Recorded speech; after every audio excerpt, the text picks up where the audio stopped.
'Tis the season for giving and receiving gifts, and one of the gifts out there that keeps on giving is that of cold and flu and sickness and viruses and illnesses and all kinds of bugs and stuff that are floating around this time of year. So I feel it's appropriate to talk about how narcissistically abusive people treat you when you are down and out and sick and ill. And now, chances are, if you're with a narcissistic person, they're the reason you are down and out and sick and ill. As a matter of fact, I've made a video that has already tied together the stress of toxicity from narcissistic abuse to all kinds of various illnesses that you might be dealing with in your life. You can watch that video at some point right there if you haven't seen it yet. However, I want to talk just about your standard, typical flu, cold, COVID-19 or whatever else is coming around this holiday season that you may have to contend with while being in a toxic relationship. And for those of you who don't know if you're dealing with a narcissist, well, a for sure way to find out is to pay attention to how they treat you when you are sick. I'm going to cover 3 typical responses from narcissistic type personalities when you are sick. So if you see any one of these 3, well, now you know, and it's time to start making some plans, right? To find your exit strategy. Wait for the last one. The last one is by far the shadiest way in which narcissistically abusive people treat you. That's number 3. And I'm going to add some bonus material to that of something you really need to pay attention to and watch out for, because it can further damage you and make you worse and make it so that you have a hard time recovering from illness altogether. All right. Let's get into this. My name is Kevin, and this is The Royal We. Now, before I do continue talking about how narcissistic people treat you when you're down and out and sick, I want to let you know that I'm here to support you. Down in the description box, you'll find access for one-on-one appointments with me. I do take telephone calls and video calls through Zoom, FaceTime, and WhatsApp. So if you are down and out this season, you don't have to be down and out alone. Head on down there, schedule some time with me. I'd love to work with you and help you to resolve some of the issues that you're facing, even if you are feeling ill right now. Also, I do have a coaching program. My coaching program is live and in person each and every day. So if you're looking for a community to be a part of where you can spend time with me each and every day like this on a more close and intimate level where we can ask and answer questions, then head on down there, join the Royal We coaching program. We're focusing on rethinking Christmas this month. You don't want to miss out on that. Now, let's jump right into this. As I said before, chances are narcissistically abusive people are going to be the reason that you are sick. But let's get into how you're treated by narcissistic people, people who are toxic in your life, who lack empathy. And this is what we talk about when we talk about narcissistic abuse. It's a complete lack of empathy. So number 1, the first way in which narcissists treat you is going to make total sense to you, and that is that of complete dismissiveness. Not only dismissiveness, meaning dismissing your sickness, but also just making a joke out of it. Rolling their eyes at you when they walk by and see you lying on the bed with a bucket by your face. They're just rolling their eyes, kind of having a good time with it. It's just not that big of a deal. And they may even start to act annoyed by it, like you're just making it the day harder on them. You're an inconvenience for them just by you being sick. In some way, shape, or form, you being sick is not serving them or is not giving them what they want. And so it's just an annoyance. And so they'll walk by, they'll crack jokes, they'll roll their eyes at you. They may even make sly comments indicating, oh, again, you're always sick. There's always something wrong. And mind you, you could go years without having in so much as a sniffle.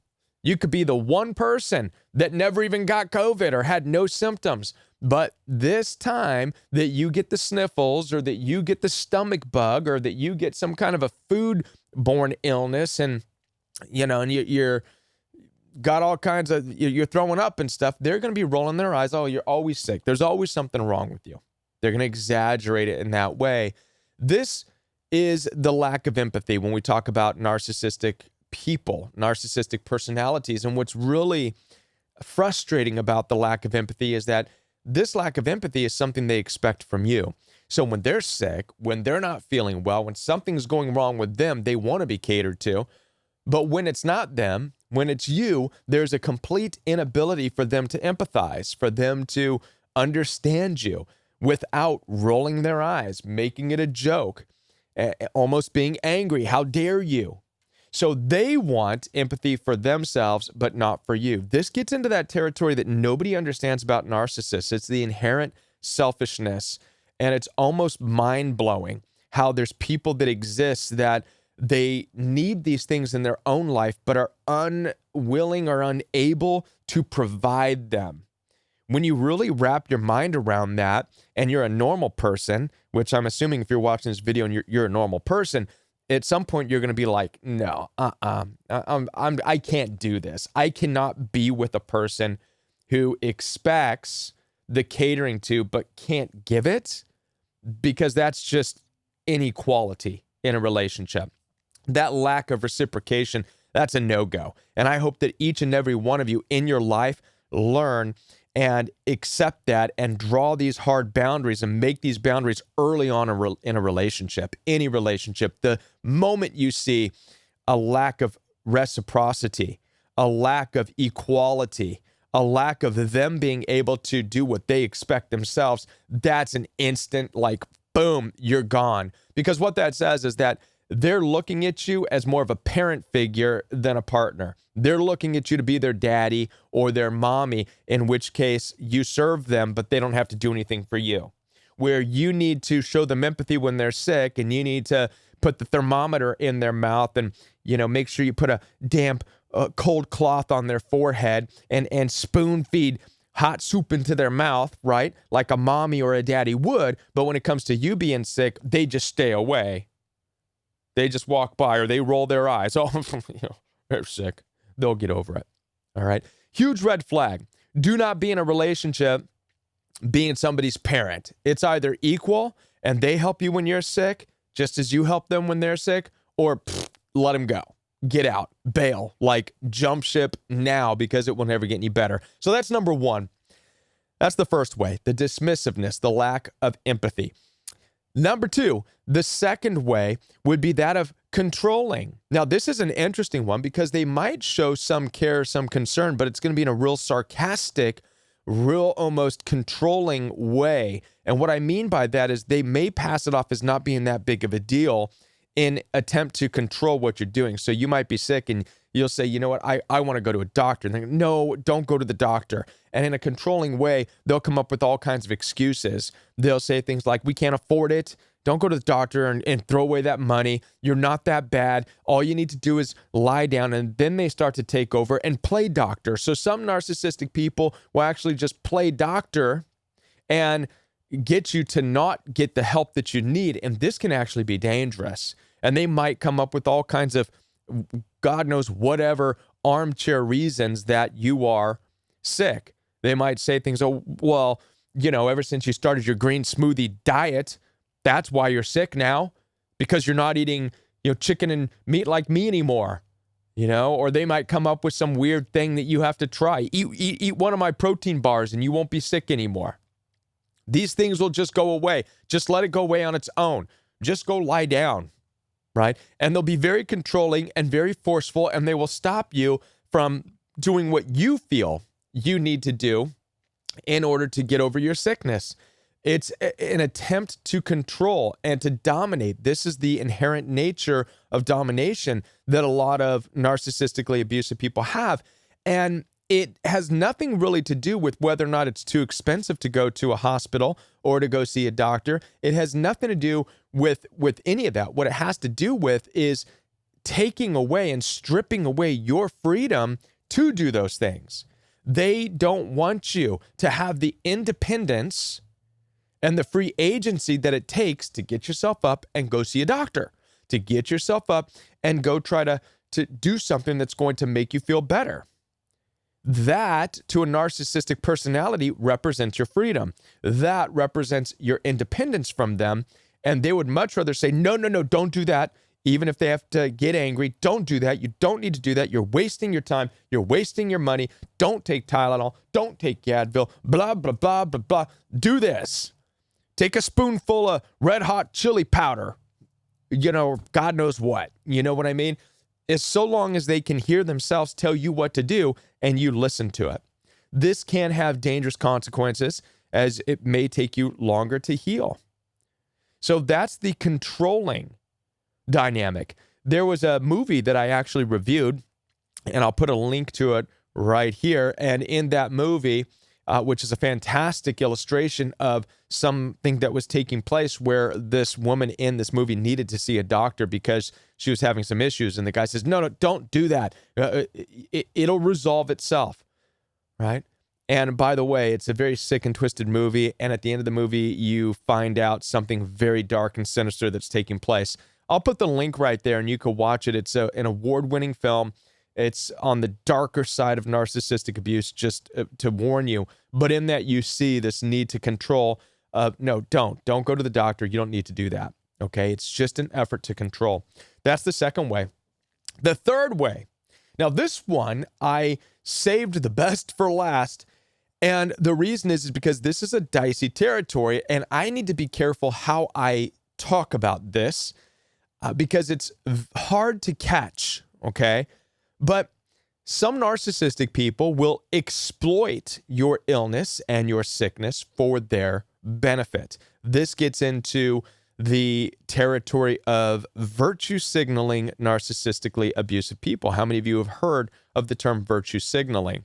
What virtue signaling is when a narcissistic person puts up this front that makes them look good to the rest of the world. It makes them look like they're concerned, but at the same time, if you're not careful, it also buries you in a way, because what they're doing is giving this image to family members or to social media that they are this hero, that they are working so hard and exhausting themselves because you're sick. And what it is doing inadvertently is it's making them look good. They're virtue signaling, they're the hero, and making you look like you're a burden. All right. And narcissistically abusive people can do this when you are sick. As a matter of fact, many narcissistically abusive people out there work hard to get people they are with sick. Number one, when you're sick and when you're ill, you're controllable. You're less likely to be independent. As a matter of fact, you're in a place of dependency. You are in your greatest, most vulnerable place of need when you are ill.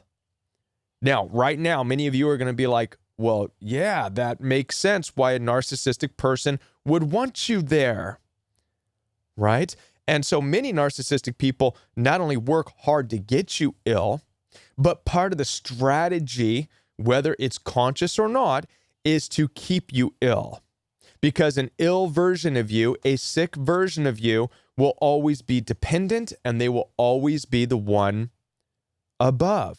They will always be the caretaker. They want to get you in a caretaker, sick person role so that you go nowhere.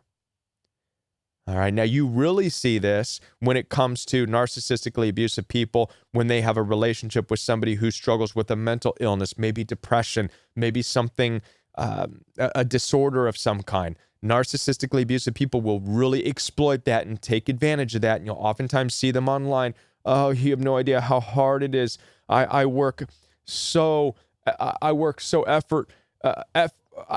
much effort. I exhaust myself in taking care of this person in my life. Their needs are so great, but I do it because I love them. Blah, blah, blah, blah, blah, blah, blah.